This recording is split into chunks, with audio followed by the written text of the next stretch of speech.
we're going to be able to elect a woman in this country. Would you like to see us elect a woman? I would like to see a woman elected. Right. That's it. No, that's all right. No, I'd like to see. No, I don't mind any problem. I'm not getting into that. I'm not. I'd like to ask one more question. The president and I are not going to endorse because we both, when we ran, said, let the party decide.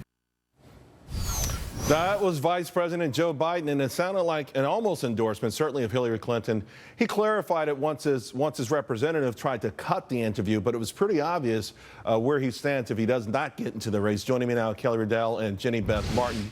Kelly, also, I think today, Laura Bush making comments about a woman president. We're starting to get back into that sort of it's time for a woman in the White House thing. Yeah, I mean, where's Carly Fiorina when you need her, right? I mean, hey, listen, it's whoever the popular vote decides. It's whoever the American public wants to be there. As Republicans, we don't have super delegates, so, you know, we'll let the populace decide this one. I know, but here's the thing, though, Jenny Beth. Sometimes the public is swayed by things like this, like it's time for a black president. It's time for a woman. There's never been a woman in the White House. That resonates with a fair amount of the voting public. I suppose it does resonate with a fair amount of the voting public, but what I hope is that people pay attention to the messages and the values and the issues that the candidates are standing on, and that they make sure that they look past just the surface arguments to greater details. Well, Joe Biden, yeah, of course, he's always good for these sort of gaffes, but I think, again, we're starting to feel that. We're starting to hear it, and I find it pretty interesting. I do want to go to an article that you wrote today, Kelly.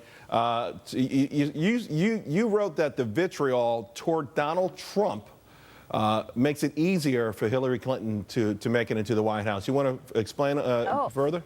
Well, it definitely does. This Never Trump movement is so counterproductive. You have radio talk show hosts like Mark Levin come out on Friday and say that he could never vote for Donald Trump if he continues on this path, and to urge his listeners not to do so. To protect conservative values or whatever, not voting for Donald Trump, if he does secure the nomination, is basically a vote for Hillary Clinton. And do you really think Hillary Clinton's going to uphold the Constitution and be a protector of liberty with her stances on, you know, expanding the executive power? She supports Obama on that. She supported Obama on Obamacare. She's for stricter gun control. Immigration, she doesn't want to deport anyone, practically. Right. So do you really, and not to mention, she could be serving her first term, you know, from a jail cell. I mean, do you really want Hillary Clinton as president? I'll pose this question to Jenny Beth. Jenny Beth, your speech at CPAC, many say that's the reason Donald Trump didn't attend. I'm not sure if you officially never Trump, but I know that you're no fan. Well, we are with Tea Party Patriot Citizens Fund is saying let's work through the primary process into the convention if that's what it takes, and let's have a nominee come out of it. If Donald Trump is a nominee, would you vote for him? Well, I am the spokesperson for our Citizens Fund. We don't make endorsements without checking with our supporters. I didn't say endorse him. I said if he was a nominee. I'm the spokesperson for, I understand. And so what we would do is go back to our supporters and see where they stand. I can tell you from visiting 14 states around the country that our supporters do not want to see Hillary Clinton in the White House. But we don't make endorsements without. We don't make endorsements without our supporters.